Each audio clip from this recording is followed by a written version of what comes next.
No niin, joo, hyvää aamupäivää arvoisa yleisö ja tervetuloa taas jatkamaan näitä esityksiä. Tällä kertaa tuijotetaan pilviin. Meillä on kaksi erinomaista pilviin tuijottajaa, eli toimitusjohtaja Teemu Arina, joka on hyvin tunnettu alan asiantuntija ja visionääri, myöskin erittäin menestyvä yritysjohtaja. Ja heillä on oma täällä Dicole Oy:llä, jota Teemu johtaa, niin on tällä hetkellä vahva kansainvälistymisaktiviteetit menossa. Ja hän varmaan niistäkin jotain kuulemaan ainakin sivulauseessa. Ja toisena puhujana on sitten Teemu Leinonen, joka on vasta nimitetty professoriksi Aalto-yliopistoon New Media Design and Learning. Voimme antaa vaikka Teemulle uploadit siitä. Ja esitykset on tässä marssijärjestyksessä, että ensin toimitusjohtaja kertoo meille näkymiä ja sitten suomalaiseen tapaan yliopistoväki sitten kritisoi niitä ja viisastelee siinä perässä. Eli Teemu, ole hyvä. Kiitos. Jarmo, mulla on vähän ääni pikkusen arvokkaamman kuulonen, johtuen, että on ollut vähän flunssa. En ollut eilen illalla täällä niin kuin toiset, mutta tänään joka tapauksessa mennään pilveen ja pilvestä toiseen pilveen ja sinne sun tänne. Mun oma tausta on sen tyyppinen, että mä aloitin yritystoiminnan aika kauan sitten ja 14-vuotiaana. Siinä mielessä mä oon suurin piirtein puolet elämästäni ollut yrittäjänä ja erityisesti nimenomaan työn, oppimisen, johtamisen prosesseja pohtinut ja tehnyt paljon siihen liittyen myös teknologiahankkeita ja näin poispäin. Dicole on ollut se mun Discover, Collaborate, Learn, se niin kuin löytämis- ja tutkimusmatkaprosessi, ja nyt Meetings on niin kuin uusi startup, jolla mä yritän ratkaista ainakin sitä mitä on tavallaan sellainen loputon kokoustaminen työpaikoilla, että miten sitä saataisiin järkevämmäksi. Sitten mä oon kirjoittanut muutamia tämmöisiä niin kuin sähköisiä kirjoja, tulos myös painotuotteena Cloud Company, pilviyhtiöt, millä tavalla rakentaa organisaatio, joka oppii markkinoilta, oppii asiakkaista, oppii omasta toiminnastaan ketterästi, millä tavalla sitä voitaisiin ajatella uudella tavalla tämmöisen niin kuin, ihan niin kuin tavallaan perinteisten teorioiden ja mallien valossa. Megasignals on enemmän trendejä, tavallaan niin kuin osavuosi, tai siis kvartaaleittain julkaistava sähköinen kirja verkossa, ja sitten mä oon myös Digi.fiin päätoimittaja, joka tekee videohaastatteluita teknologia-alan sijoittajista, vaikuttajista, yrittäjistä ja muusta. Ja 14 vuotta yrittäjänä, mut niin kuin tunnetaan tämmöisenä robottipoikana, että mä oon niin kuin hyvin voimakkaasti ottanut teknologiaa osaksi omaa työtäni ja tekemistäni, ja siitä mä puhun myös tänään, ja annan ehkä jotain vinkkejä teille, että millä tavalla te voitte ylittää niin kuin oman fyysisen ja mentaalisen toiminnan rajoja sitten teknologian avulla. Ja mä lähden niin kuin tavallaan lähestyä tätä kysymystä uusista työkaluista ja toimintatavoista tällaisten pilvipalveluiden ja tavallaan internetin näkökulmasta, niin 4 kysymyksen kautta, miksi, millä, missä ja miten tämä uusi tekeminen tapahtuu.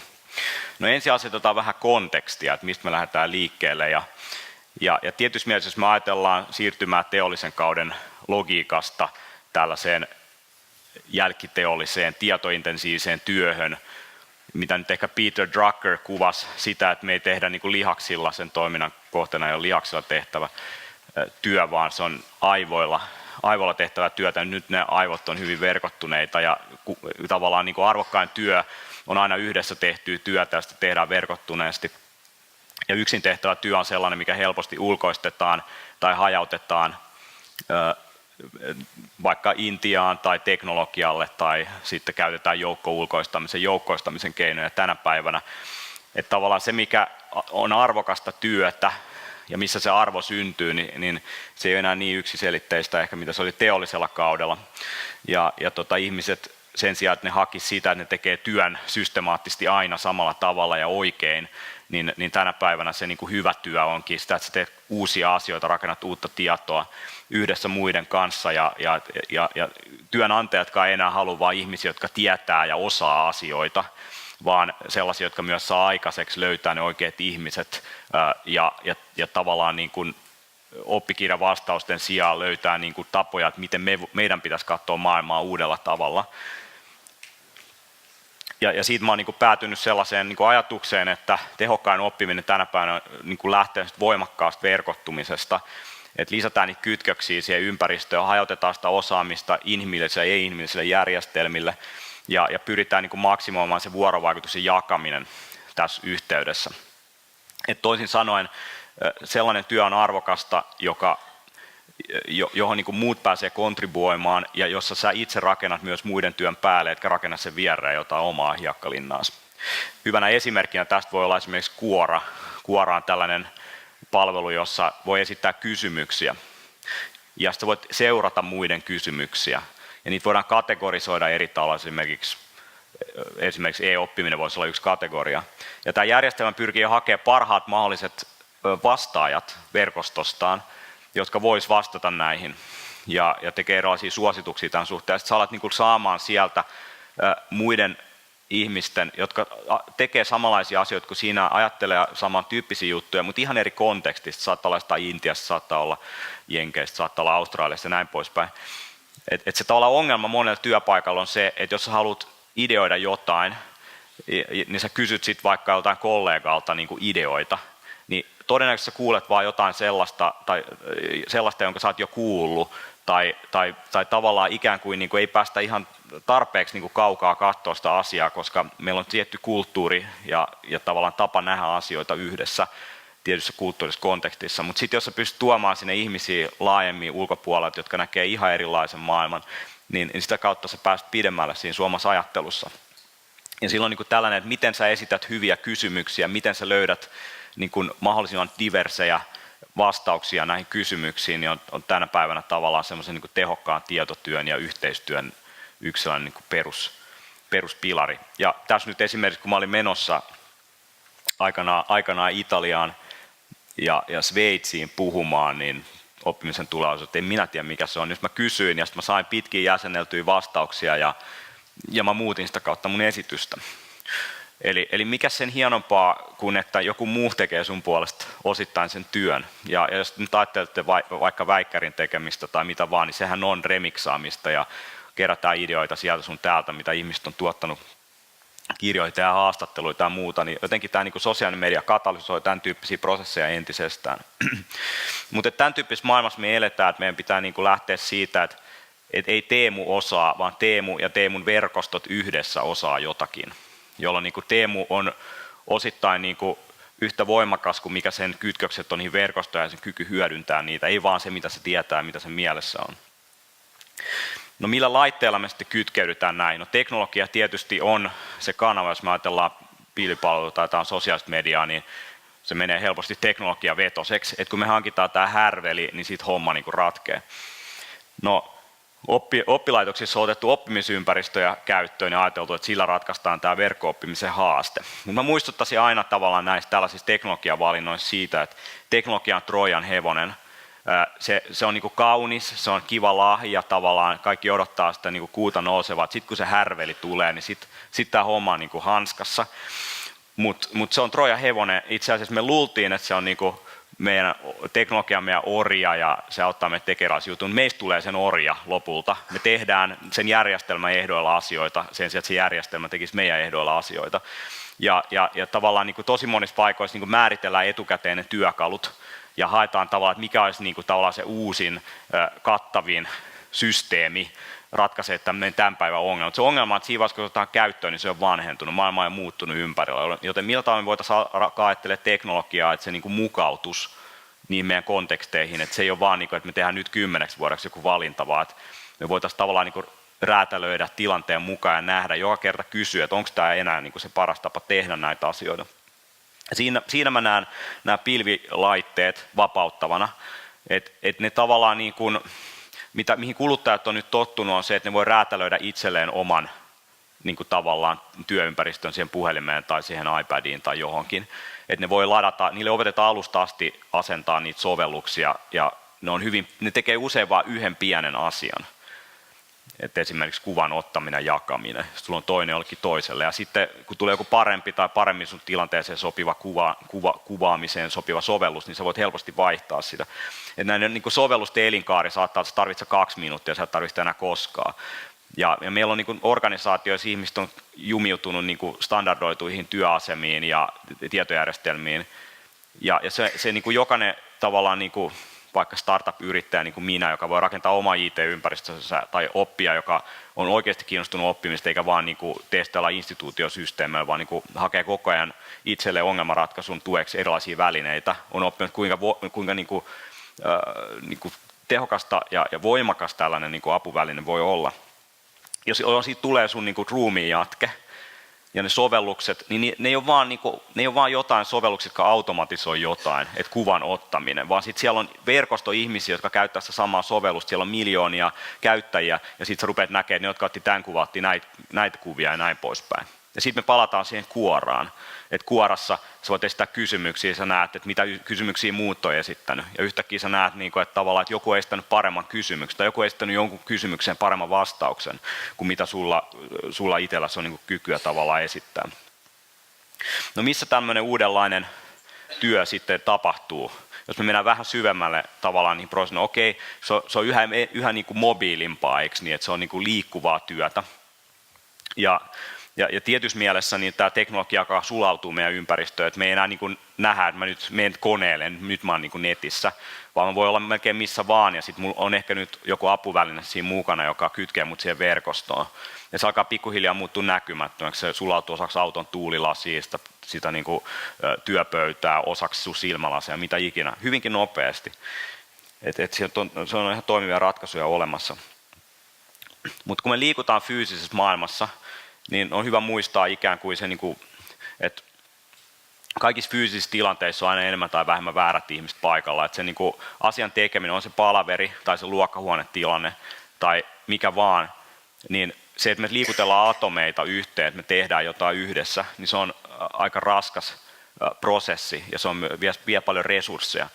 Digitaalinen mahdollistaa, että siinä tilanteessa voi olla enemmän tai vähemmän niin kuin oikeat ihmiset paikalla. Sitten kysymys on, miltä taas kytkeydyt siihen verkostoon.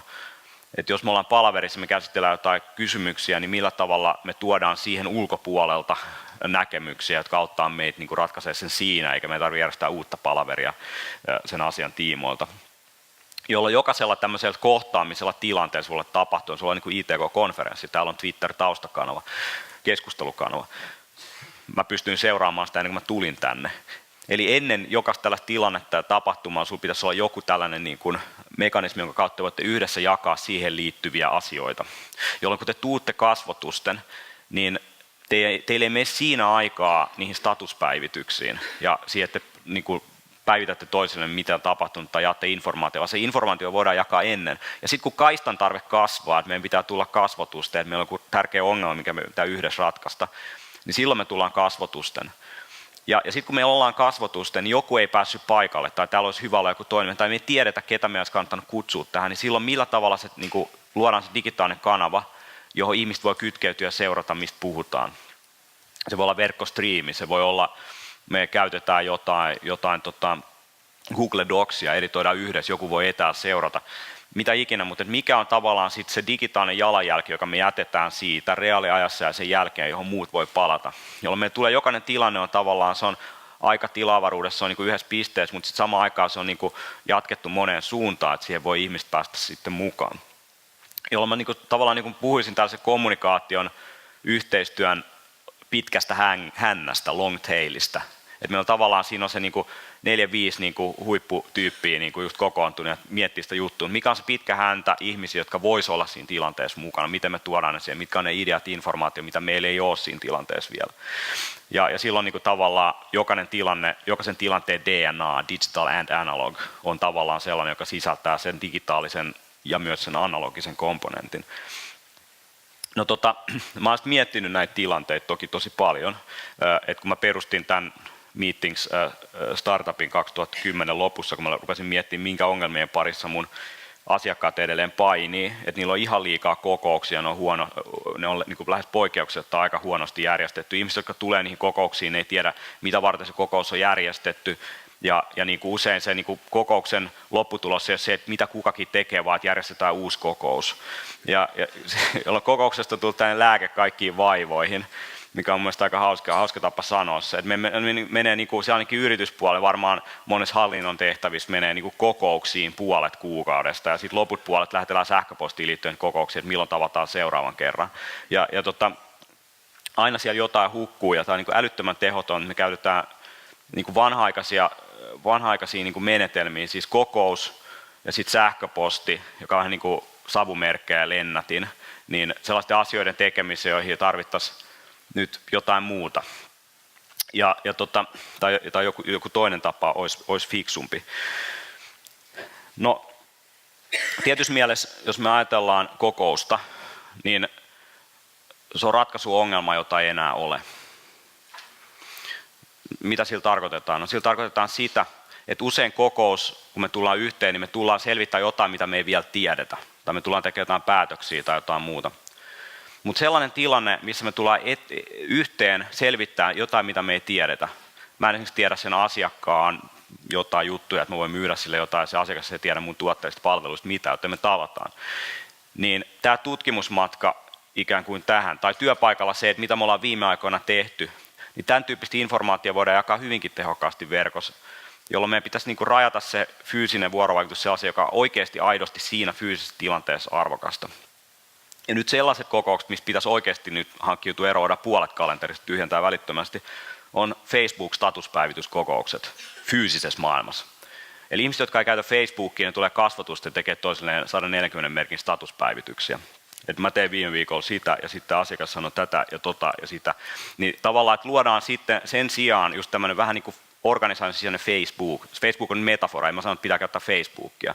Mutta joku juttu, mihin voi laittaa kysymyksen, niin kuin voi laittaa sen kuoraan, joku kenttä, mihin mä voin esittää kysymyksen muille, tai voin kertoa, mitä mä teen tänään. Ja se mahdollistaa responssin. Ja se mahdollistaa se, että ihmiset voi seurata sitä, ne, jotka on kiinnostunut siitä. Toisin kuin sähköposti, jossa sä määrittelet vastaanottajat ja spämmäät niitä, niin sä luot vaan kontekstin, mihin muut voi yhdistyä. Ja sen takia niin kuin sosiaalinen media auttaa meitä avaa ihan uudenlaisen näkökulman ja ajatuksen siitä, että millä tavalla luovaa työtä voidaan tehdä yhdessä. Miten luovaa ongelmanratkaisua tai sellaista työtä, jossa me ei voida etukäteen määrittää, ketkä on ne osapuolet, ja me ei tiedetä etukäteen, mikä se lopputulos on, niin miten sen tyyppinen tilanne hoidetaan.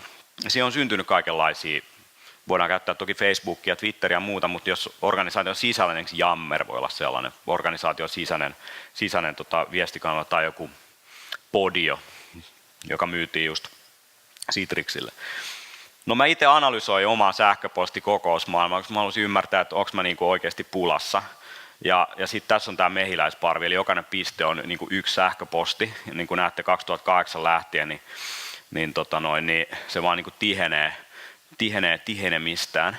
Ja sitten tässä on tällainen niinku alue päivästä, jolloin on vähän vähemmän liikennettä. Niin sitten mä katsoin, että milloin mä lähetän sähköpostia. Ja mun pitäisi nukkua tuossa välissä. Mut en mä nuku ihan hirveästi. No siellä on jotain semmoisia niinku, kohtia.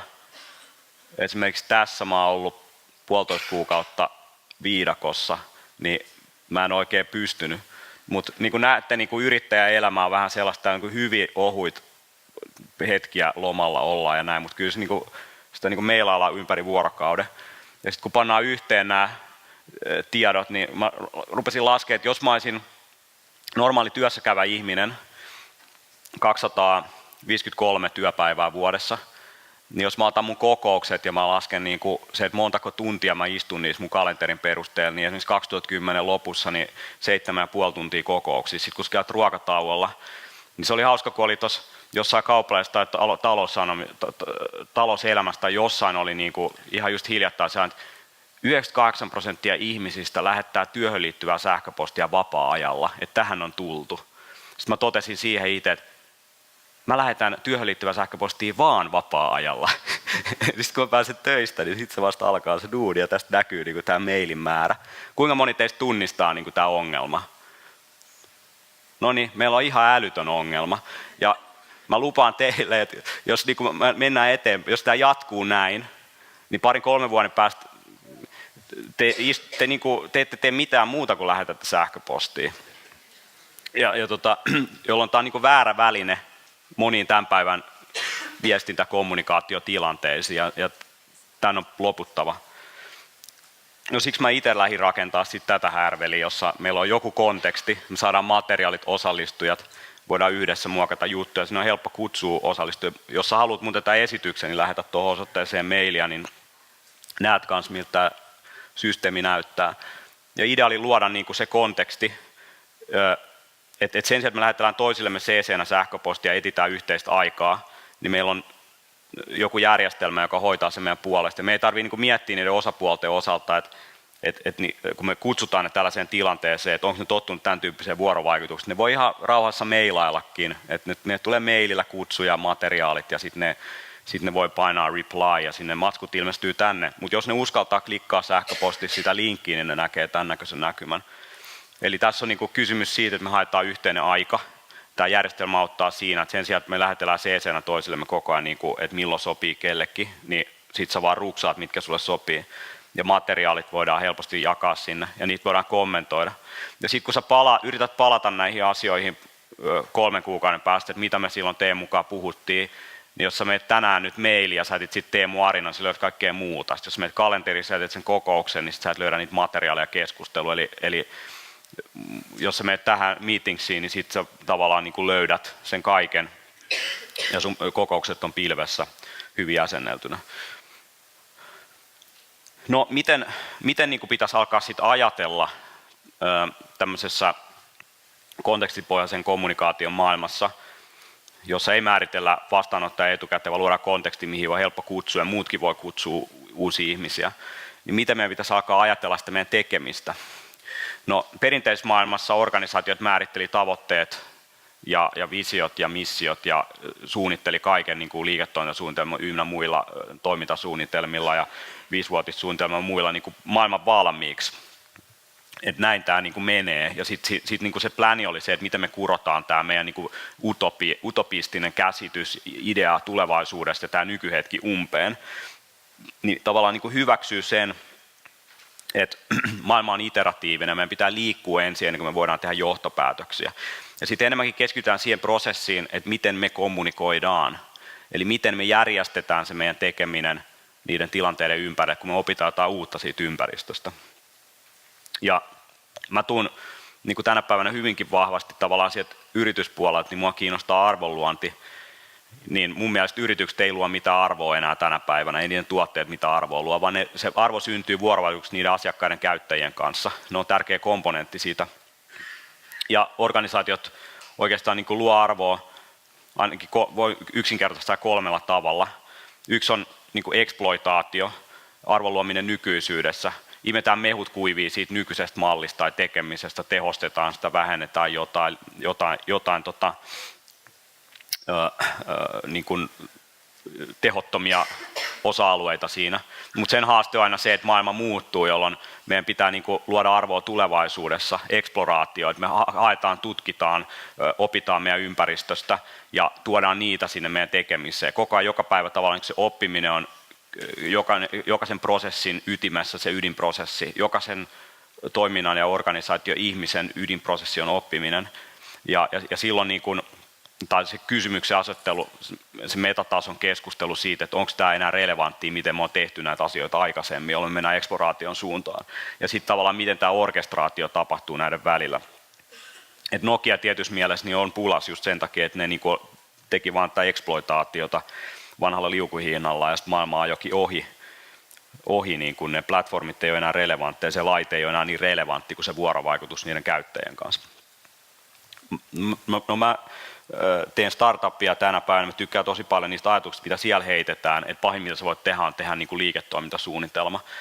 Et startup on tämä niin kuin väliaikainen organisaatio, jota on toistettava ja skaalautua liiketoiminnan löytämiseen. Se on tarkoituskin olla oppimisprosessi. Jos se menee konkurssiin ja se tekee niin kuin joku 500 tonnia menee tekesrahaa hukkaan, niin so what, koska siellä voi olla niin kuin siitä 10 startupista yksi, joka menestyy niin kuin superhyvin ja luo älyttömästi työpaikkoja. Et nämä on oppimisprosesseja ja tavallaan niin kuin maailmaa, jota me ei vielä tunneta.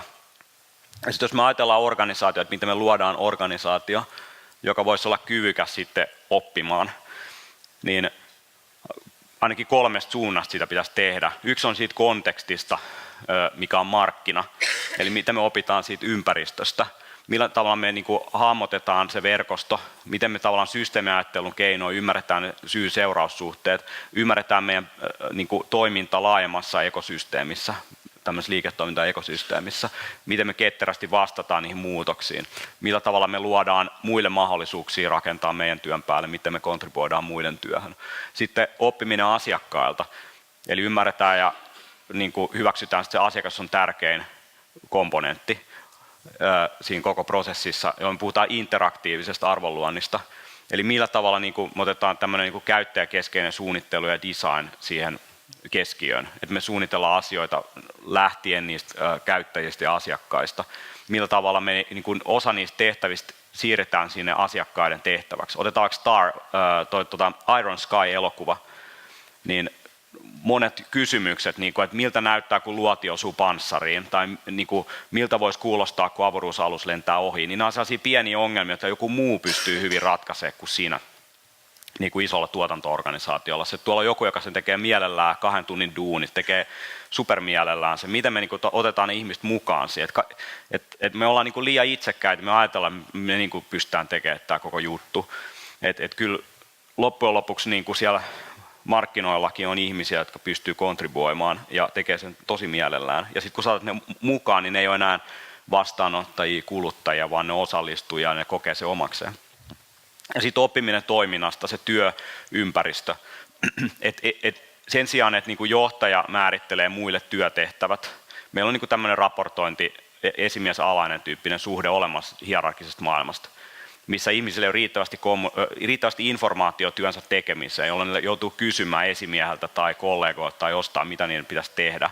Mutta jos meillä lisätään läpinäkyvyyttä ja me lisätään sellaisia mekanismeja, miten ihmiset voi ottaa vastuuta emergentisti omasta työstään, niin silloin se menee yhä enemmän hajautetuksi se vastuunotto. Et sen sijaan, että mä sanoin, että Teemu, sä oot vastuussa tästä, niin Teemu itse ottaa sen vastuun nousemalla esiin sanomalla, että mä voin hoitaa tämän, tai jo aloittamalla keskustelun siitä, se itse asiassa jo sitoutuu siihen jollakin tasolla. Ja silloin me puhutaan tavallaan niin kuin siitä viestinnästä, mistä mä lähdin liikkeelle. Et sen sijaan, että me määritellään vastaanottajia etukäteen, niin millä tavalla me tavallaan luovan työn yhteydessä luodaan niitä konteksteja, mihin muut pystyy kontribuoimaan. Se konteksti voi olla minä, mun tiimi, mun osasto, mun organisaatio. Mikä on se läpinäkyvyysaste muihin, että muut voi oppia siitä, mitä tehdään, miten pystyy kontribuoimaan se ilman, että me lähetellään sähköpostia CC-nä toiselle, me pidetään palvereita. Ja sitten tavallaan tämä niinku, kontekstipohjaisuus ja se viestintä siinä. No muutamia esimerkkejä, miten te voitte lähteä ajattelemaan sitä, niin kuin miten te jäsennätte informaatiota. Nämä seuraavat slaidit on englanniksi, kun mä olen silleen rakentanut, mutta tämmöinen digitaalinen työntekijä, niin sillä menee tosi hyvin, jos se pystyy hanskaa ainakin nämä osa-alueet. Et yksi on se, että miten se kerää informaatiota ympäristöstään, miten se aistii, mikä siellä on relevanttia, miten se kuratoi siitä, eli se poimii sieltä helmet ja pystyy helposti sen jälkeen sit jakamaan niitä muille tai tuottamaan täysin uutta informaatiota sen pohjalta, ja miten se analysoi tekemistään, että se näkee, että onko sillä ollut vaikutusta muihin. Ja tähän on älyttömästi työkaluja olemassa, että jos mietit sun omia aktiviteetteja, niin siellä on jakamiseen, sosialisointiin, kaiken maan Facebookia, Twittereitä ja muita. Siellä on luomiseen, tuottamiseen, vaikka video YouTubeen, Flickriin, valokuva, SlideShareen, presentaatio. Siellä on aistimiseen, Google Readerilla voidaan hakea informaatiota. On erilaisia työkaluja, TweetDeck esimerkiksi, jolla Twitteriin saadaan ihan uudenlainen näkymä. Siellä on niiden feedien, niiden informaatiovirtojen käsittelyyn erilaisia työkaluja olemassa. Siellä on sen kuratointiprosessiin, millä sä poimit muulle organisaatiolle kiinnostavia juttuja tai netistä muille ihmisille, jotka on kiinnostunut siitä, mitä sä näet niin asioita. Ja sitten se koko homma analysointi erilaisiin työkaluihin. Et jos mä otan sen esimerkki putki tästä läpi, että tavallaan sulla on tuhansia syötteitä, Twitter-hakuja, Google-alertteja avainsanoilla, jotka sua kiinnostaa ja muuta, niin miten sä saat sitten se visualisoitua joskus käyttöliittymäksi, josta sä näet ja pystyt seuraamaan sitä, jäsentää se oma aamu Hesarin. Millä tavalla sä nostat sieltä koko massasta esiin jotain kiinnostavaa muille tai jopa itsellesi. Ja sitten miten sä jaat, sosialisoit sen, miten sä analysoit, mitä sä oot tehnyt. Jos joku ei tiedä Flipboardia, mutta omistaa iPadin, suosittelen asentaa välittömästi, koska tässä sä voit niinku sanoa, että tuolla mun Twitter-tunnus tai tuolla mun Facebook-tunnus, se luo sulle Hesarin siitä, sen perusteella, mitä muut sun ystävät jakaa, priorisoi sen mukaan, mistä on eniten keskusteltu ja mitä on jaettu eniten. Ja sitten sä voit ottaa otteita sieltä, sä voit ottaa Twitteristä vaikka tietyn listan, esimerkiksi analyytikot, ja sitten sä saat siitä sun aamu Hesarin tehtyä. Eli valitkaa itse omat toimittajan, älkää enää luottako mediaan, että ne valitsee teille niin kuin ne ihmiset, jotka tuottaa teille informaatiota, joka olisi jollain tavalla neutraalia, tasapainosta ja menisi tarpeeksi syvälle siihen, mistä sä oot kiinnostunut. Tämä tekee automaattisesti sen. Sä menet tonne, laitat sun mailiosoitteen siihen, sen jälkeen kytket sun Twitter-tunnuksen ja se kertoo sun verkostosta, ketä sä seuraat, niin mitkä on tänään top 10 juttua, mitä ne on jakanut. Et sun ei tarvitse seurata Twitteriä sen jälkeen. Se, mihin sä keskityt, on se, että sä katsot, ketä sä seuraat ja mitä ne jakaa. Ja sit sä niinku tavallaan alat kuratoimaan sitä, että okei, et Teemu ei enää jakanut relevanttia juttua sulle pari viikkoa, niin poistetaan se tyyppi sieltä listalta. Silloin me aletaan niinku jäsentää meidän informaatio niin, että me ensin linkataan ihmisiä ja sitten vasta me linkataan informaatioon. Ja sitten koko maailman analysointi, tässä on esimerkiksi Crowd Booster. Tämä kertoo sulle twiittejä, että miten niin kuin, paljon sitä on katsottu ja niin kuin, mikä sen niin kuin, vaikuttavuus on ollut. Ja sitten voit katsoa tavallaan vaikka taaksepäin viikon tai kuukauden, että mitkä jutut on toiminut ja sitten sä katsot sieltä vaikka tuon keltaisen pallon, että mikä se on ollut, niin sitten sä alat niin kuin, ymmärtää, että mistä ehkä sun seuraajat, jos olisi niin kuin, kiinnostunut ja minkä tyyppistä keskustelua se herättää. Ja tämä on mun mielestä tosi hauska tämmöinen pelillinen maailma, että sä oot niinku pörssikäyrä, Teemu on osake, tarina, jota voi ostaa, 45 EVESiä, ja sitten sä kytket tähän sun sosiaalisen median palvelut, ja se mittaa koko ajan, miten sä käytät niitä, ja sen mukaan tämä käyrä menee ylös tai alas, jos sä päivität Twitteriä vähän aikaa, niin se lähtee alaspäin, kukaan ei jaa sun juttuja. Mutta se ei vaan aktiivisuutta, vaan sitten se laatukin merkitsee, että sun pitää tehdä semmoisia juttuja, jotka herättää responssia ja kiinnostaa ihmisiä ja siitä sä niin alat näkee. Jos sulla on tämmöisiä työkaluja, niin sä rupeat näkemään päivittäin ne pienet jutut isommassa kontekstissa, miten ne vaikuttaa. Tässä on toinen palvelu, Cloud. No mitä tämä maailma niin tekee meistä? Kuka meistä oikein tulee? No, evoluutiossa tietyssä mielessä ihmisten aivojen koko on kasvanut sitä mukaan, kun se on ottanut työkaluja käyttöön. Mut nyt biologinen prosessi on liian hidas, ellei me mennä geenimanipulaation alueelle, niin käytännössä me niin kuin aletaankin näkee, että informaatiosta on tullut primääriä, se meidän evoluutio on siirtynyt informaatiolle, se siirtyy seuraaville sukupolville. Että niin kuin mun lapset saa paljon kovemman startin maailmaa, kun niille pannaan nämä sosiaalisen median härvelit käyttöön välittömästi, kun ne ei osaa vielä edes lukea, niin ne osaa käyttää kuitenkin iPadia sormituntumalla. Tavallaan tämä seppä ihmisestä, me ollaan menossa verkostoihmiseen, että se ei ole vaan suoraan välittömästi vaan se väline siinä, vaan mikä verkosto siellä on sitten taustalla, mihin se kytkee sut.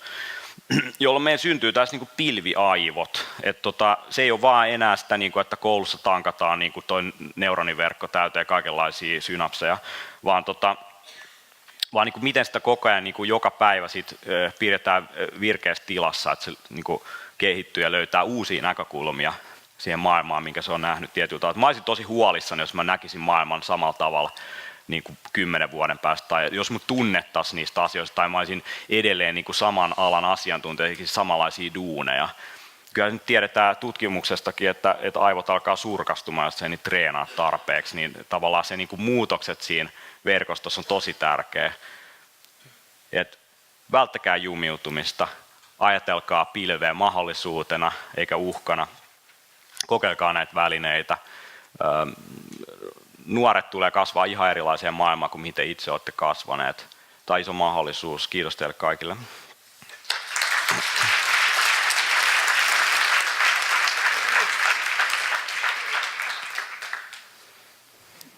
No niin, kiitoksia Teemu taas. Voisiko sanoa, että hyvin innostavasta ajatuksia herättävästä puheenvuorosta. Sulla on toi hattu jo valmiiksi olemassa, mutta kun sä nyt viimeksi toit tämän tärkeän asian edelleen, että meillä on tämä pilviaivot, niitä pitää suojella. Sulla on tuommoinen kesämalli, mutta sitten kun talvi tulee ja tänäkin päivänä, niin otetaan noin leivikakat tuosta. Se on Madonna tänään. Suojaa. Lopullisesti miekkä on. Tuolla pärjää myöskin talvella. No niin, mutta tämä oli aivan loistava puheenvuoro ja Teemu on täällä kanssamme myöskin lopun päivää, että voitte hänen kanssaan keskustella. Mutta sitten tulee toisenlaisia näkemyksiä myöskin tähän tulevaisuudesta ja pilvioppimisesta ja design learningistä. Katsotaan, saako sieltä? Joo. No niin, kuuluuko tämä?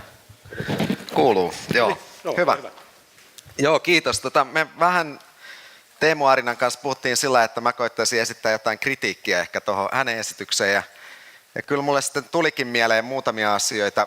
Voisin aloittaa tälle, jonka ehkä teistä aika moni on nähnytkin. Tämä on kiertänyt tuolla sosiaalisessa mediassa tämä ihmiskunnan kehitys, mihin me ollaan menossa.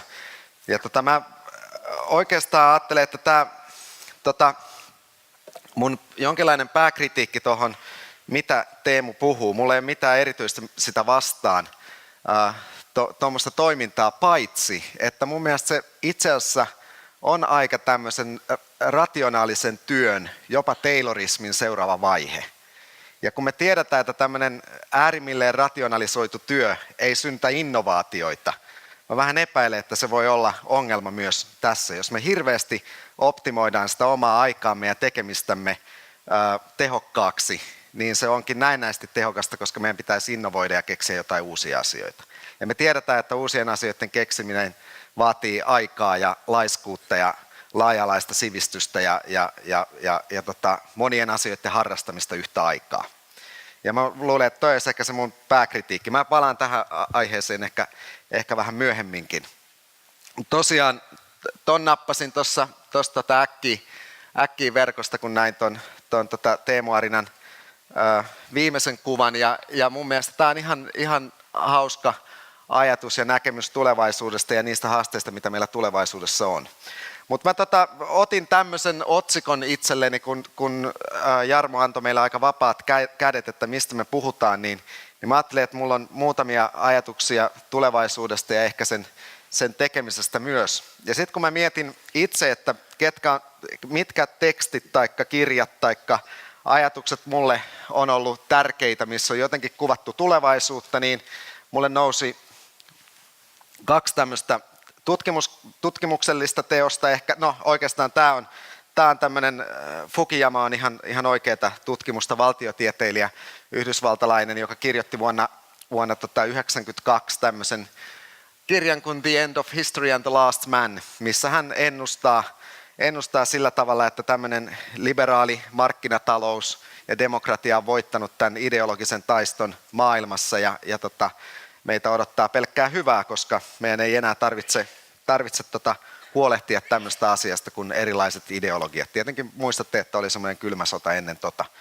No ehkä ei ihan Fukuyaman tapaa maailma edennyt, mutta jotain mielenkiintoisia ajatuksia siellä on. Fukuyama esimerkiksi puhuu siitä, että tämmöiset extreme-lajit, että hypätään benchiin hyppyjä ja harrastetaan muuta hurjia temppuja, liittyy siihen, että nuorille miehille ei ole enää sotia, mihin niitä voitaisiin lähettää. Sitten niiden täytyy jollain tavalla se adrenaliinipiikki saada. Ja silloin me ollaan keksitty tämmöisessä modernissa yhteiskunnassa tämmöisiä uusia harrastuksia. No toinen kirja, mikä mulle tuli mieleen, niin oli Matti Vuoren Titanicin kansituolit ja mainio kirja, johon kannattaa palata. Ei oikeastaan tutkimus, vaan tämmöinen tietokirja, missä hän puhuu tästä ympäristökysymyksestä. Siellä on yksi ajatus, mikä mulle tuli mieleen ja sitä nyt selailin uudestaan, niin joka on mun mielestä tässä meidän ajassa kauhean hyvä ajatus. Hän puhuu tämmöisestä liikennevaloetiikasta. Eli että jos on punaiset liikennevalot kävelijälle ja jalankulkija lähtee ylittämään katua ja auto ajaa päälle, niin meillä aika helposti ajatellaan niin, että no, se oli ihan sen jalankulkijan oma vika, että mitäs lähti ylittämään punaisilla. Eli me ajatellaan niin, että ei ajatellakaan niin, että se autoilijan pitäisi pysähtyä siitä huolimatta, vaikka hänellä on vihreä valo ja joku kävelee punaista päin, vaan me ajatellaan, että no se nyt toimi sääntöjen mukaan se autoilija ja jalankulkijan oma vika, että lähti punaisella ylittämään. Yksi ajatus, yksi kirjailija on Kurt Vonnegut, mitä mä oon lukiolaisena luin aika paljon, ja hänhän kirjoittaa tulevaisuudesta myös hän jopa esittää tämmöisen pitkän evoluution, vähän tuohon Teemun evoluutioon liittyen ehkä ja siihen kuvaan, mitä mä näytin, että ihmiskunta muuttuu hiljakseen semmoiseksi delfiininomaiseksi eläimeksi, että siltä rupeaa kädet surkastumaan, ettei se enää tappaisi toisia lajitovereitansa, eli niin kuin muutaman 10 000 vuoden myötä niin ihmiseltä sille tulee vaan evät ja se muuttaa takaisin tuonne mereen, eli tavallaan niin kuin evoluutio kääntyy toiseen suuntaan, koska me tuhotaan toisiamme ja ne selviytyy, kellä on vähemmän mahdollisuutta kantaa vaikka aseita tai tuhota muita. No joo, nämä on niin kuin tämmöisiä, mitä mulle tuli ensimmäisenä mieleen, kun mietin. Niin sitten Kurt Vonnegutilla on yksi hauska ajatus, jota voi myös miettiä meidän ajassa. Hän puhuu jossain haastattelussa sanoi, että hän on miettinyt, että miksi vaikka taidetta on olemassa ja mikä on vaikka taiteilijan tehtävä yhteiskunnassa. Hän omassa pohdinnassaan tuli semmoiseen vastaukseen, että taiteilijat on hirveän herkkiä, niin kuin ärsyttävän herkkiä ja herkkänahkaisia. Ja se on se niiden tehtävä yhteiskunnassa, olla nimenomaan herkkänahkaisia ja herkkiä, koska se toimii vähän niin kuin tuolla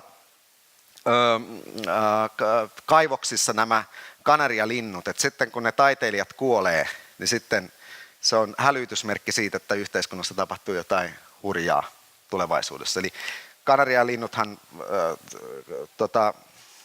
tämmöisessä kaivoksessa niin kuolee ennen kuin se happi loppuu ihmisiltä, eli toimii varoitusmerkkinä.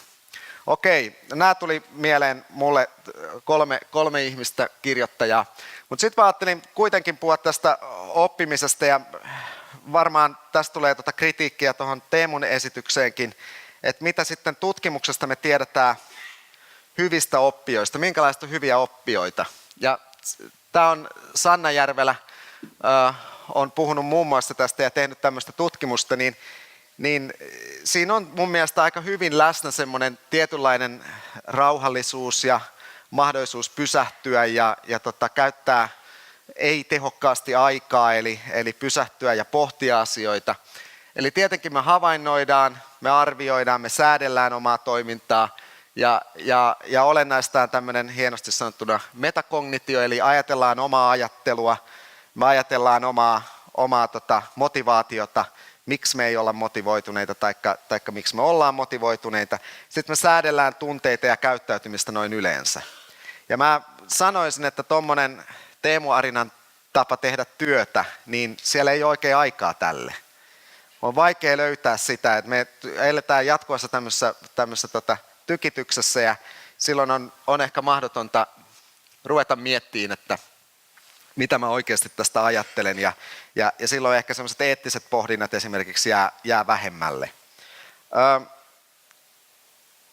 Oikeastaan tähän liittyen vielä aloitin sillä, että onko tämä, mitä Teemu puhuu, niin tämmöisen työn rationalisoinnin seuraava vaihe ja onko siinä innovaation tai uuden luomisen kannalta ongelmia. Mutta tulee semmoinen esimerkki tuli siinä, kun kuuntelin Teemua, niin mieleen, että yksi suuri suomalainen yritys, jolla nykyään tällä hetkellä ei kauhean hyvin mene, niin muistaisin ehkä vuosi sitten, puolitoista sitten, kun he puhuivat tästä crowdsourcing-toiminnasta, että he haluaa nyt niin kuin tehdä, että käyttäjät suunnittelee heille asioita ja he niin kuin hyötyy tästä hirveästi, kun heidän ei itse tarvitse tehdä, vaan käyttäjät tekee näitä asioita meille. No sitten siellä oli taas paikalla myös samassa tilaisuudessa taas sitten hyvinkin viime aikoina menestyneen suomalaisen pelitalon ihminen, joka sanoi, että mun mielestä tuo on ihan väärä ajattelutapa, että teidän pitäisi saada faneja. Teidän niin kuin, asiakkaat pitäisi rakastaa teitä ja silloin ne tekee teillä asioita, mistä teillä on hyötyä. Ja mun mielestä siinä just tämä suuren yrityksen yritys niin kun tehdä tämmöistä crowdsourcingia, niin siitä puuttu tavallaan syvällinen ymmärrys, mistä siinä on kyse. Se ei ole, hänen ajatus oli tämmöinen, että me käytetään hyväksi niitä meidän asiakkaita. Ne tekee meille ilmasta työtä. Ja ei se nyt ihan näin suoraan sanonut, mutta se ei ollut oikeasti ymmärtänyt, että se vaatii semmoisen niin kuin tunteisiin perustuvan suhteen siihen yritykseen, joka taas tämä peliyrityksen ihmiset ymmärsi. Eli niin kuin jos teidän asiakkaat rakastaa sun tuotetta, niin silloin ne on valmiita kontribuoimaan. Ja siinä on ihan erilainen mun mielestä eettinen pohja silloin tässä kahdessa eri lähestymistavassa. Eli toinen yritti optimoida ja tavallaan hyväksi käyttää, ja toinen halusi rakentaa tämmöisen tunteeseen perustuvan suhteen asiakkaan ja tuotteiden välillä. No, aloitinkin jonkinlaisella kestävän kehityksen kysymyksellä, ja mä oon miettinyt, kestävä kehityshän yleensä jaetaan, jos me mietitään tulevaisuutta, niin yhdymme kaikki siihen, että nämä on tämmöisiä kriittisiä kysymyksiä tulevaisuuden kannalta. Ja sehän kestävä kehitys yleensä jaetaan tämmöiseen 4: ekologiseen, sosiaaliseen, kulttuuriseen ja taloudelliseen. Ja nyt me voidaan miettiä, että no mihin sitten niin kuin vaikka opetus ja koulutus tai oppiminen erityisesti kontribuoi. Ja mä väittäisin, että se on nämä sosiaalinen kestävyys ja kulttuurinen kestävyys ja sitten vaan välillisesti näihin muihin kestävän kehityksen kysymyksiin. Ja jos me vähän avataan vielä tätä, että mitä nämä teemat näiden alla on, niin täällä on tämmöisiä aika isoja kysymyksiä kuin vaikka maailmanlaajuinen tasa-arvo ja terveyttä ja hyvinvointia kaikille, kulttuurien säilymistä ja kehittymistä ja vapautta ja viisautta tehdä kestäviä valintoja. Eli mä ajattelen, että nämä on niinku semmoisia ajatuksia, jotka kaikessa opetuksessa ja oppimisessa ja jopa työnteossa pitäisi tulla jotenkin näkyviin ja olla mukana. Ja mä en ole ihan varma, onko näin vaikka semmoisessa työtavassa, mitä Teemu Arina puhuu, joka on varmaan hyvinkin tehokasta, mutta luulen, että se voi olla myös ei-rakentavaa sitten, jos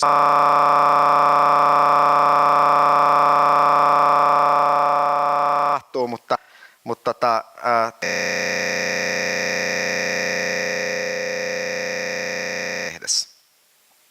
ja tosiaan se, että näillä sosiaalisen kestävyyden ja kulttuurisen kestävyyden teemoilla, niin sitten on se vaikutus tähän taloudelliseen kestävyyteen ja ekologiseen kestävyyteen. Ja jopa niin, että mun mielestä me ei ehkä viime aikoina, jos me ajatellaan nyt vaikka talouden tilannetta, niin olla kauhean hyvin osattu näitä sosiaalisen kestävyyden ja kulttuurisen kestävyyden kysymyksiä hallita, josta johtuen nyt sitten ne seurausvaikutukset on tänne talouden kestävyyteen tai ekologiseen kestävyyteen niin aika vaikeat.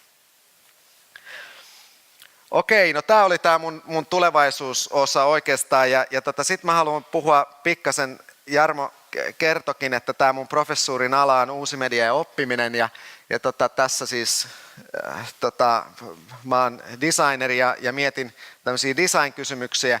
Mulla on muutama ajatus siitä, mitä on design ja mun mielestä tätä kannattaa miettiä myös siitä näkökulmasta, että miten vaikka opetusta suunnittelemme. Että voisiko siinä designereiden tavassa lähestyä maailmaa olla jotain semmoista, mitä voisi hyödyntää opetuksen ja oppimisen tai oman työnsä suunnittelussa. Ja silloin kun me puhutaan suunnittelusta tai designista tästä taideteollisesta tai taiteen ja muotoilun näkökulmasta, niin se rakentuu tämmöiselle aika humanistiselle traditiolle, että voisi ajatella, että ja tähän taiteen maailmaan ja siinä niin kuin olennaista on tämmöinen ihmisten kokemus, elämykset, tuntemukset. Ihminen on keskeinen toimija siinä, joka käyttää jotain tuotetta tai palvelua, tulee sinne kouluun ja me suunnitellaan sitä ympäristöä ja niitä toimintoja ihmiskeskeisesti, ei järjestelmäkeskeisesti, vaan sillä tavalla, että miten joku yksilö sen kokee. Ja toinen tämmöinen designia ehkä määrittelevä tekijä on se, että se on tämmöinen risteyskohdassa toimivaa toimintaa, eli voisi ajatella, että tieteen, taiteen, tekniikan ja käsityön risteyksessä on se kenttä, missä toimitaan ja vaatiikin melkomoista semmoista jonkinlaista, ehkä nyt ei voi sanoa moniosaamista, mutta monien asioiden ymmärtämistä. Et tietenkin jos ajattelette vaikka nyt tuolin suunnittelua, niin kyllä se muotoilijan pitää ymmärtää se materiaali, miten se käyttäytyy ja ymmärtää valmistusprosesseista, miten sitä voi teollisesti vaikka tehdä 1000 kappaletta päivässä ja niin edelleen. Eli se joutuu aika lailla monenlaisia asioita pohtii niinkin yksinkertaisen asian suunnittelussa kuin vaikka tuoli. Ja sitten yleensä käsityöläisyys on siinä takana, mutta kun me ajatellaan muotoilua ja designia, niin siinä on myös tämä teollinen valmistaminen aina olennaista.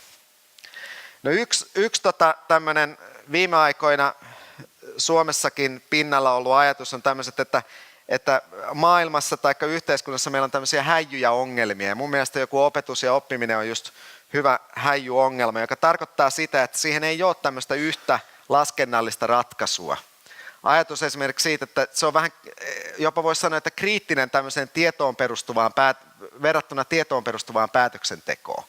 Että ne ongelmat, vaikka jos me ajatellaan ihmisten kokemuksia, niin ne on niin vaikeasti tavoitettavia, että me ei pystytä tämmöisellä kvantitatiivisella numeroilla niihin pääsemään.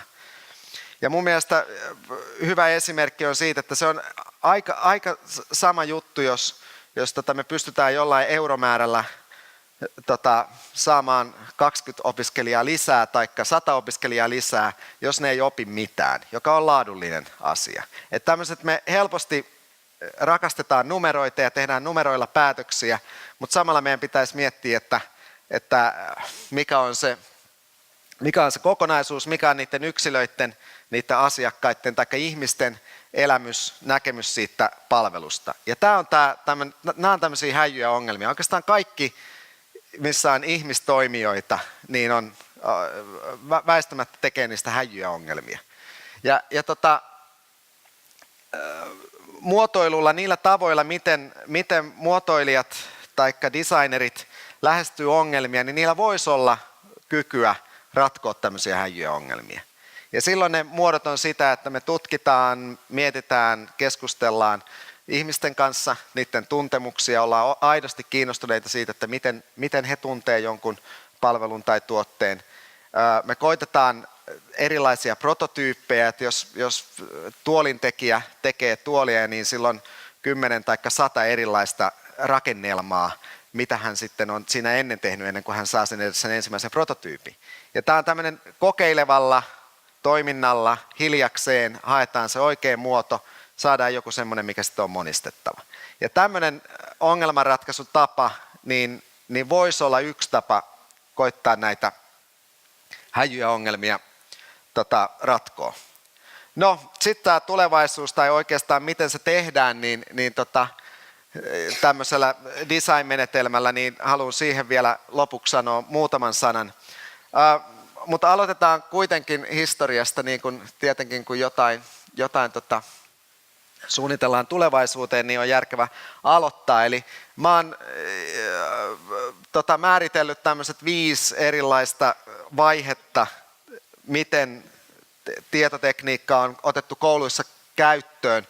Mä en nyt mene niihin kohteisiin tai noihin otsikoihin sen tarkemmin, paitsi että sanon sen, että tämä sosiaaliset ohjelmistot ja avoimet oppimateriaalit nyt näyttäisi olevan semmoinen trendi ja mun mielestä nousee tietenkin vaikka tämänkin vuoden ITK:ssa vahvasti esiin, että me saadaan niinku helppo, ilmainen tai hyvin halpa pääsy erilaisiin oppimateriaaleihin ja sitten meillä on tämmöisiä erilaisia verkostotyökaluja, mitä me käytetään.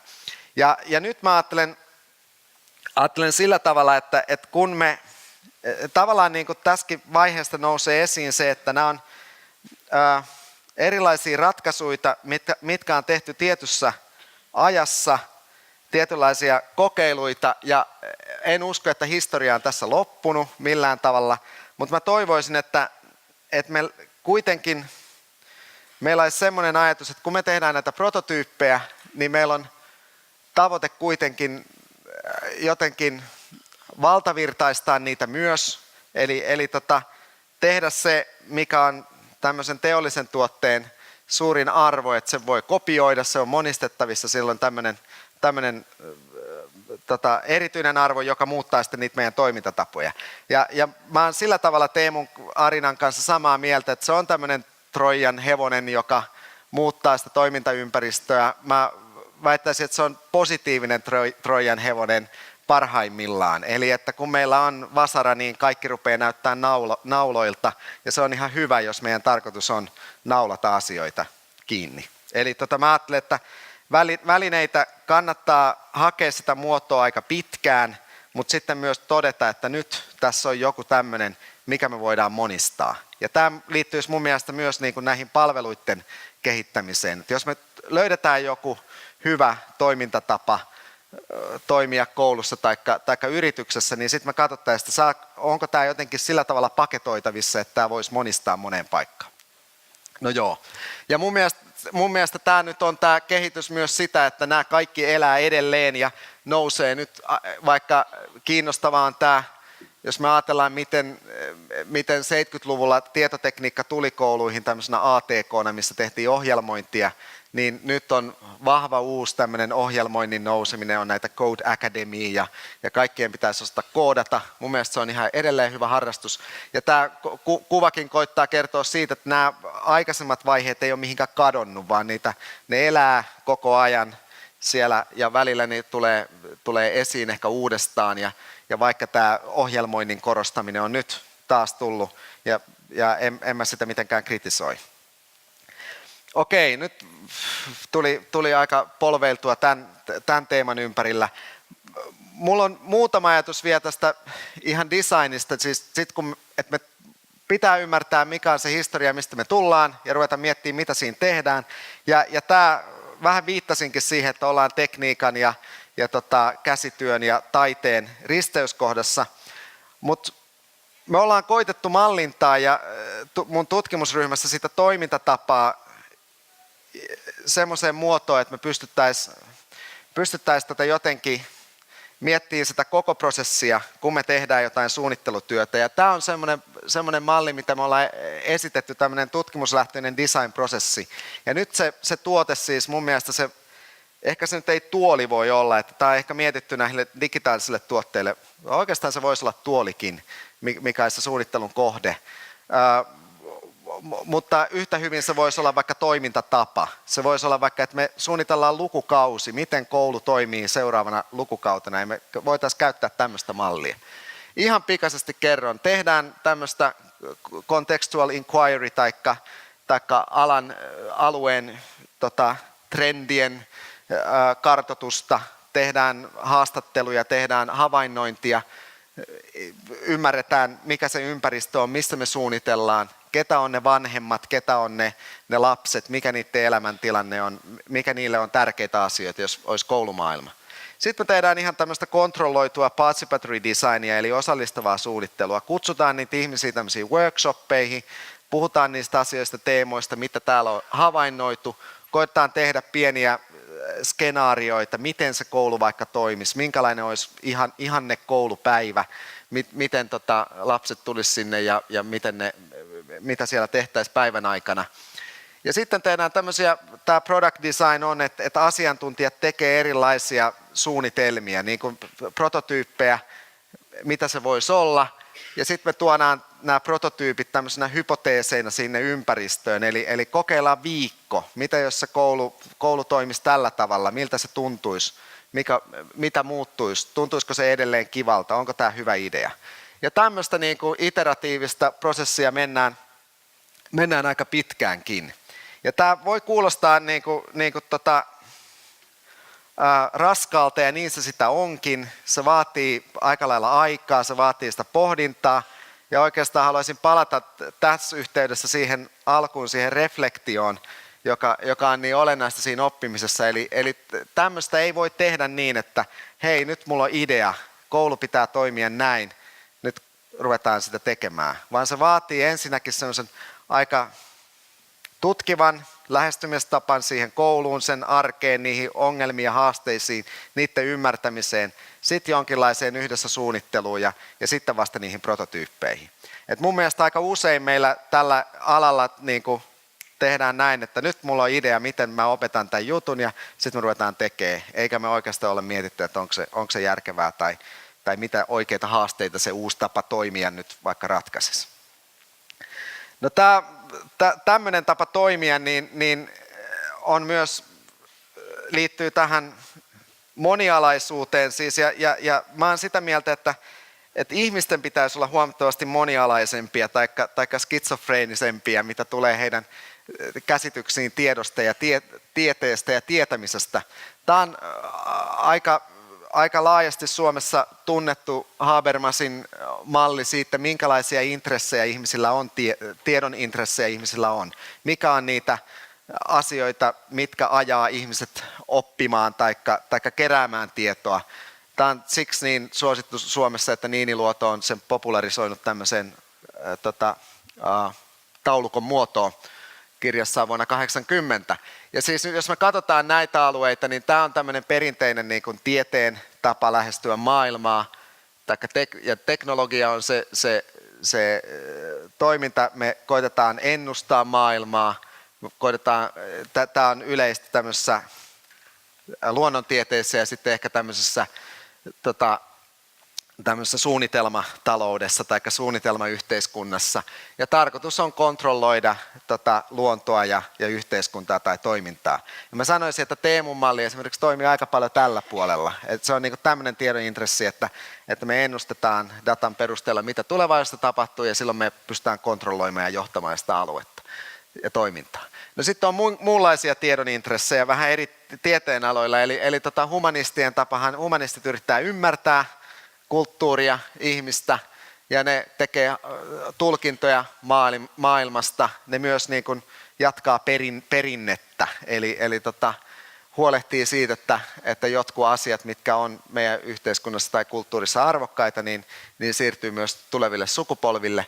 Ja sitten on tämä kolmas tämmöinen emansipatorinen, eli esimerkkeinä vaikka nyt psykoanalyysi, missä yksinkertaistajan ajatus on se, että kun tiedän, että lapsena mulla oli vaikeaa, niin mulla ei ole enää vaikeaa, kun ymmärrän, että se johtuu jostain asiasta. Tai sitten tämmöinen kriittinen teoria ja jopa vallankumouksellinen ajattelu, että kun tietää olevansa sorrettu, niin sitten siitä voi vapautua. Ja nämä on 3 tämmöistä Habermasin mukaan sellaista vallalla olevaa tapaa tai intressiä, miksi ihmiset hankkii tietoa. Ja mun mielestä haluaisin korostaa sitä, että näissä ei ole niin kuin, että joku on parempi kuin toinen, vaan mun mielestä niin kuin hyvä suunnittelija ainakin, jos mä ajatellaan designeria, niin se liikkuu näillä kaikilla 3 alalla koko ajan. Se niin kuin koittaa haravoida, että mitä on se iso data ja mitä siitä voisi ennustaa. Sitten se koittaa tehdä tulkintoja maailmasta tämmöisten niin kuin laadullisen aineiston perusteella, havainnoimalla, ymmärtämällä, lukemalla paljon kirjoja. Ja sitten silloin kuitenkin tämmöinen jonkinlainen ajatus, että tämä mun tuote niin parantaa maailman. Ja nämä on rinnakkaisia ja yhtä aikaa voimassa siinä suunnittelutyössä.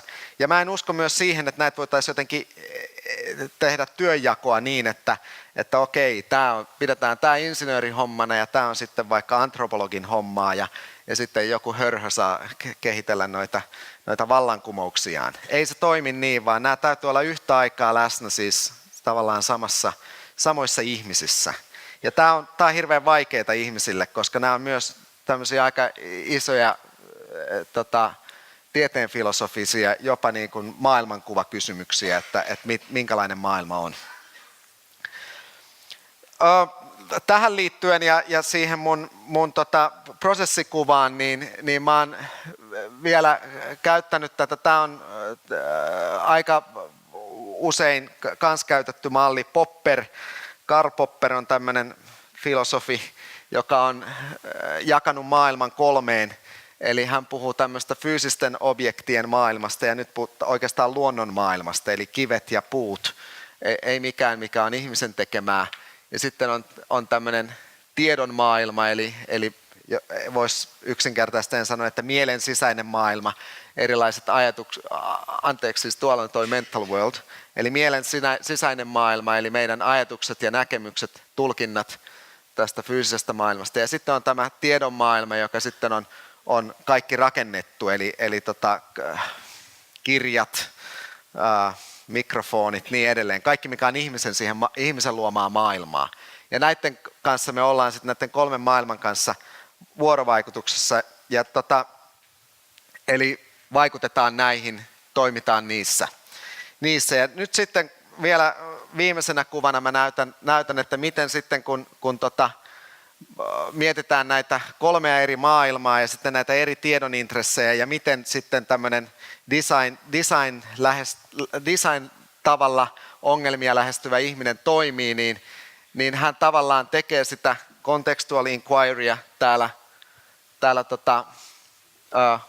humanistien maailmassa, eli koittaa ymmärtää tarinoiden, myyttien, havaintojen kautta jotain, mikä on ihmisen pään sisällä, jonne ei nyt vielä oikein päästä millään muulla kuin niiden representaatioiden kautta. No sitten suunnittelijalla aina on tämä product design-vaihe, joka siellä on kolmantena vaiheena, niin kuin tässä mun suunnittelumallissa, niin on tämmöinen emansipaatioajatus. Et jos kysyt keltä vaan suunnittelijalta, niin sehän haluaa muuttaa maailmaa ja tehdä siitä paremman. Sitten taas toisaalta se maailma ei muutu miksikään, jollei niitä atomeja laiteta johonkin uuteen järjestykseen. Eli sitten taas toimitaan tässä niin kuin insinööritieteen maailmassa, tässä ennustamisen maailmassa. Ja sitten meillä on tämä osallistava suunnittelu, mikä niin kuin yhdistää näitä eri vaiheita, joka taas toimii niin kuin näiden representaatioiden maailmassa. Ei meillä ole mitään muuta tapaa kuin dokumentoida sitä toimintaa, tehdä niitä prototyyppejä, malleja yhdessä käyttäjien kanssa. Muuten nämä kaikki eri vaiheet jää irrallisiksi. Ja nyt vielä lopuksi, niin varmaan voitte tunnistaa, että jos mä ajattelen vaikka perinteistä kasvatustieteen tutkimusta, niin sehän tekee tämmöistä ehkä humanistista, vähän emansipatorista, mutta aika harvoin ne menee laittaa niitä atomeita paikalleen, eli loppujen lopuksi eivät muuta mitään. Toisaalta taas voi ajatella, että semmoiset sankariarkkitehdit tykkää toimia vaan tuolla emansipaatiopuolella, eli niillä on suuri visio, miten maailma muuttuu tämän heidän teoksensa kautta, mutta harvemmin ne loppujen lopuksi ymmärtää vaikka sitä, että ketkä ne sen talon tai koulun käyttäjät on. Ei käytä hirveästi voimavaroja siihen. Ja sitten pahimpia tietenkin on nämä papujen laskijat tässä alhaalla tai muut insinöörit arkkitehteinä, jotka rupeaa kertomaan, että kuinka monta neliötä saa olla ja mitä se maksaa. Mä päätän tähän. Kiitos.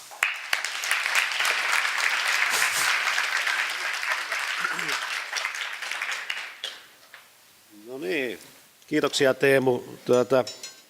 Painavaa sanaa ja täytyy sanoa, että aika paljon se pysähdytti, kun tässä ollaan itse kukin opettajia ja nyt taas kerran tajusin, että opettajathan on designereita. Sä designaat jokaisen tuntis, kun sä menet ja sä käyt kaikki nuo prosessit läpi. Ja aika moni varmaan tuntee aika huono omaa tuntua, että tuleekohan ihan käytyä kaikki nuo prosessit läpi, mietittyä sen loppuasiakkaan, sen opiskelijan oppilaan kautta, että miltä siitä tuntuu ja miten mä sille rakennan tämän. Saatiin, että mä ottaisin aina palautteen, että no miltä susta tuntui, miten tämä meni, miten me yhdessä kehitettäisiin tätä eteenpäin. Ja musta kauniilla tavalla tässä yhdistyi nyt molempien Teemujen juttu. Toinen Teemu kertoi siitä maailman myllerryksestä, miten sä voit ottaa sitä haltuun, tai toisaalta designata sitä valtavaa mediamaailmaa, mitä sulla on ympärillä, mitä opettajan pitää tehdä kanssa. Ja sä tavallaan toit sitten esille tämän designerin. Ja ehkä ennen kuin annan toiselle Teemulle puheenvuoron, niin nyt kun muutkin, kun sinä itse on todennut sut intellektuelliksi, niin sun pitää myöskin näyttää siltä. Ja siitä johdosta sitten tehdään sun tämmöinen pariisilainen huivi tohon noin. Niin tämä päällä kun kulkee, niin kuule, on sekä näyttää että on terävä. Ole hyvä. Joo. Mutta annetaan Arinalle vastausvuoro näihin kommentteihin, mitä toisilta tuli.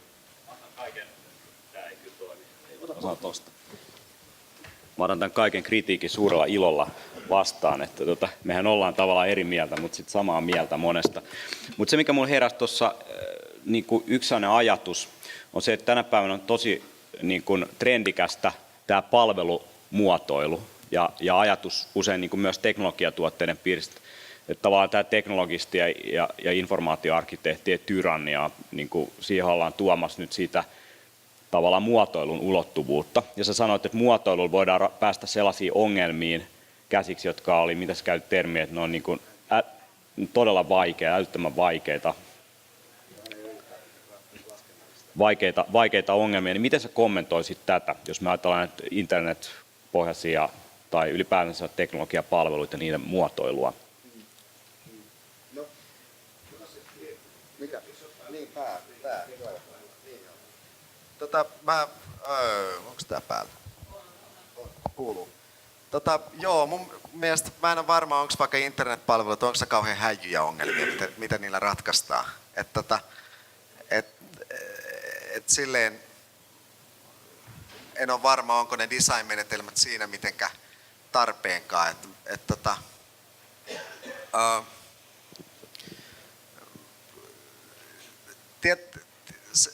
Jos mä ajattelen jotain ihan tämmöisiä mahtavia suuria yrityksiä kuin Facebook tai Google, niin ei niiden tarvitse tehdä semmoista, kun ne saa sen datan ja ne tekee sen pohjalta ja sitten ne vaan suututtaa 10% käyttäjistä ja mitä sitten. Niitä on niin paljon, että jos 10% lähtee, niin ei tunnu missään, kun tulee 20 kohta takaisin. Et mä luulen, että tämä on niinku aika poikkeuksellinen ympäristö tehdä mitään palvelumuotoilua. Mutta siis tänä päivänä tuntuu siltä, että jos haluat oikeasti breikata läpi, otetaan Pinterest, niin, joka on kuvapalvelu. Kuinka moni teistä tietää Pinterestin? No, eli tietää, mutta siis kuvapalvelu, kamaa on ollut, tullut, mennyt, Flickerit, kaikki nämä. Niin sitten yhtäkkiä ohitetaan Jenkeissä LinkedIn, siis niin kuin sosiaalisena verkossa, se on 3. isoin tällä hetkellä. Niin. Ihan käsittämätöntä. Niin millä se on tehty? Musta tuntuu kuitenkin, että aika pitkälti sillä muotoilulla muotoilu, joo, kyllä siinä on ihan selkeästi. Se on se niin kuin kilpailuetu, mikä tekijä. Ihan sama oli niin kuin Flickr mun mielestä. Sekin oli hyvin muotoiltu silloin. Se ei ole vaan muuttunut sen jälkeen mihinkään. Toki sillä on iso merkitys ja tietenkin löytää myös uusia ryhmiä. Pinterestistä nyt on puhuttukin, että se on vähän niin kuin naisten lehti, sosiaalinen media, mitä vielä ei ole ollut. Eli niin kuin se, ymmärtääkseni se sukupuolijakauma on vielä. Ja tämä on kiinnostaa toinen aspekti, että se olisi ihan yhtä hyvin, voisi olla täynnä autojen kuvia, eikö niin, ja miehiä. Niin. Niin. Miten sitten se markkinointi on hoidettu, että siitä syntyy tietyn tyyppinen ja silloin se sisältö on King Kong edelleen kuitenkin siellä ja mä niin kuin itse mietin tosi monien palveluiden yhteydessä, että se ei ole vaan se teknologia, että se on loistavaa se muotoilu, vaan myös se, miten se niin kuin representaatio tehdään maailmalle, siitä, mitä se tekee, mitä sen on tarkoitus tehdä. Et tosi monia teknologiatuotteita, niin on se ongelma, että ne yrittää tehdä vähän kaikkea ja ne sanoo, että ne on vähän niin kuin kaikkia ongelmia ratkaisu. Niin. Mutta mun mielestä mä haluaisin vielä palata ehkä tuohon, mitä Jarmo sanoi tuosta opettajadesignerina. Mun mielestä se oli tosi hyvä havainto ja semmoinen, mitä toivoisi ihmisten miettivä. Mä kuulin, että Helsingin kaupungissa ne on nyt kokeillut esimerkiksi sitä, että rehtorit yhdessä oppilaiden kanssa tekee vuosisuunnitelma, että mitä tapahtuu seuraavana vuonna. No se kuulostaa tosi kivalta ja hyvältä, mutta mä ihmettelen, että miksi on rehtorit ja oppilaat, mitä se muu kouluväki, miksi siellä ei ole opettajat tai vanhemmat tai vahtimestarit. Että onhan se muukin se kouluyhteisö kuin rehtori ja oppilaat. Että mun mielestä tämmöinen haluttiin osallistaa nyt sitä oppilaita, niin sitten oppilaat tulee rehtorin kanssa suunnittelemaan. Jotenkin. Yksi sellainen rooli, minkä mä voisin antaa kanssa opettajille omasta esityksestä, on tämä kuratoinnin rooli. Eli sen sijaan, että ollaan niin kuin se informaation lähde, niin aletaankin näkee, että niin kuin olisi ammattilainen siinä, miten niin kuin ymmärtää just omassa aihealueessaan, niin mitä nyt tapahtuu, ja sitten poimii sieltä kiinnostavia juttuja, ja sitä kautta niin kuin auttaa muita jäsentämään, että miten ne näkee jonkun asian. Ja silloin sä toimit tavallaan niin kuin opettajana, niin sä oot niin kuin filtteri muille, ja se, niin kuin, se avaa uusia mahdollisuuksia myös ehkä pedagogisesti. Et jos me ajatellaan jonkun sosiaalisen median hyödyntämistä opetuksessa, niin tavallaan niin kuin, että ei sanota opiskelijoille, että hae tuolta tätä ja tavallaan niin kuin tämä, mitä me nyt niin kuin tavoitellaan tässä, vaan että niin kuin osittain on itse osana sitä prosessia ja fasilitoista. Fasilitointihan tarkoittaa helpottamista.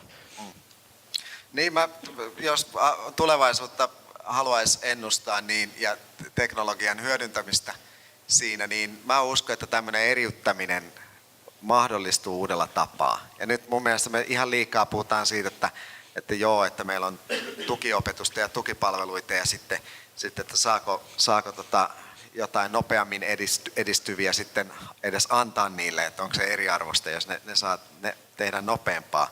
Mun mielestä se ei pitäisi ajatellakaan niin kuin tämmöisenä tavallaan hierarkisena, että tukiopetusta tarvitsevat ja sitten nämä nopeasti etenevät, joita jotkut kehtaa jopa puhua lahjakkaiksi, joka on ihan älytön käsite.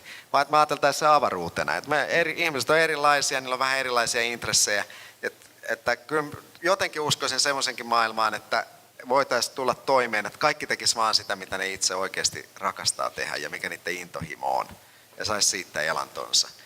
Ja sitten vaikka koulussakin, että jos mä vaan haluan sitä kitaraa soittaa, niin sitten vaikka ne matikan ja äikän tehtävät kaikki liittyy kitaran soittamiseen. Me ollaan Teemu, nyt me ollaan syyllistytty tässä sen broadcast-ajan logiikkaan ja me ollaan niin kuin syydetty täältä informaatioa yleisölle. Löytyisikö sieltä yleisöstä joku napakka kommentti, protesti tai joku muu, millä saataisiin nämä älykääpiöt täältä lavalta pois? Mä luulen, että se tapahtuu helposti, kun annetaan isot aplodit.